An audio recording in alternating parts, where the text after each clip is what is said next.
penyandang disabilitas. Silakan dijawab, waktunya 2 menit, dimulai dari Anda berbicara.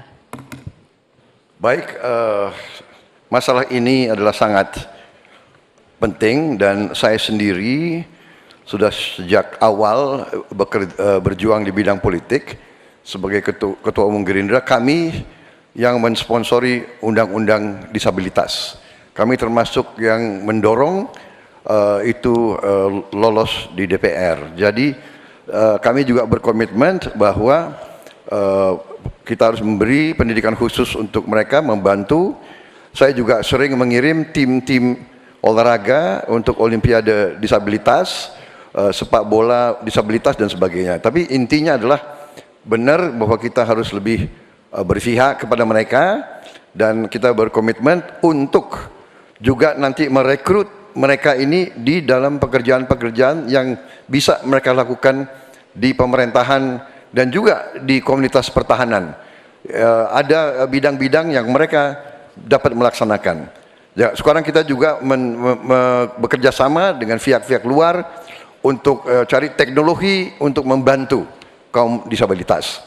Antara lain untuk membantu mereka yang penglihatannya berkurang cukup banyak, yang penglihatannya sulit, dan ini sekarang ada teknologi baru yang bisa membantu mereka bisa hidup mandiri dan bisa bekerja hampir mendekati orang-orang normal. Jadi saya kira bahwa masalah disabilitas ini memang perlu ada suatu keberpihakan dari pemerintah.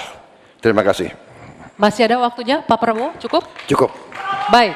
Selanjutnya saya akan kasih kesempatan untuk Capres nomor 3 menanggapi, waktunya 1 menit, dimulai dari Bapak berbicara. Ini pertanyaannya soal data kan? Data dan komitmen kita terhadap data disabilitas. Yang pertama, negara harus hadir, tidak boleh alpa. Yang kedua, kita mesti menyiapkan data dengan baik. Kenapa kami pakai KTP Sakti? Satu KTP saja kita bisa profiling semuanya, termasuk disabilitas. Maka kalaulah satu data Indonesia lalu kita cropping satu saja terkait dengan disabilitas, maka perlakuan kita bisa kita berikan apapun untuk mereka. Termasuk, saya mau cerita pengalaman saja, ketika merancang pembangunan, hadirkan mereka, kasih ruang pertama untuk mereka berpendapat. Maka pada saat itu, semua akan mendengarkan apa kebutuhan mereka. Itulah yang nantinya akan keluar menjadi kebijakan publik, apa yang mesti disampaikan kepada mereka, sehingga no one left behind ini diberikan, dan mereka akan mendapatkan apa yang dia inginkan. Gitu.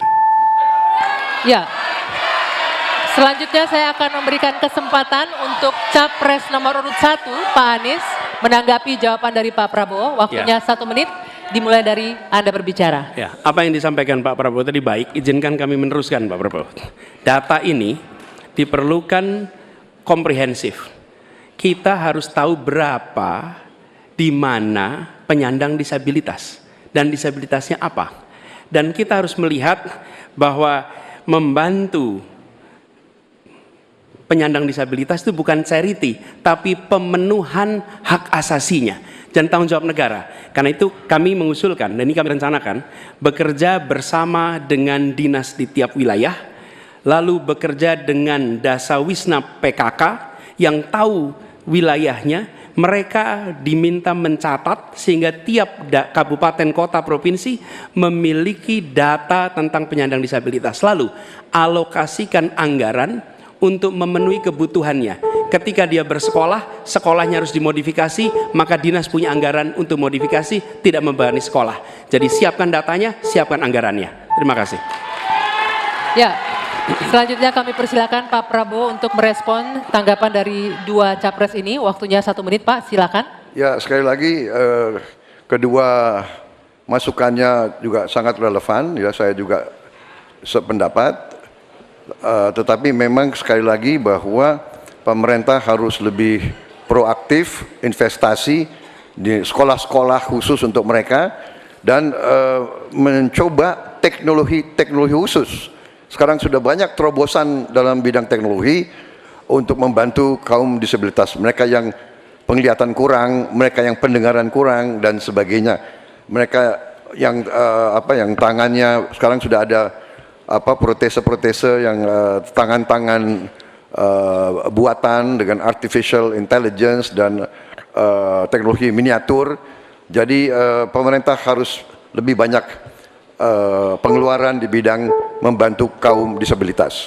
Terima kasih. Cukup ya waktunya? Oke, untuk sesi selanjutnya pertanyaan akan diberikan kepada Capres nomor urut 3, Pak Ganjar Pranowo. Sebelumnya saya akan mengundang salah satu panelis, Bapak Tukiman Taruna Sayoga, PhD, untuk mengambil subtema dan tolong diperlihatkan kepada para capres serta ke moderator.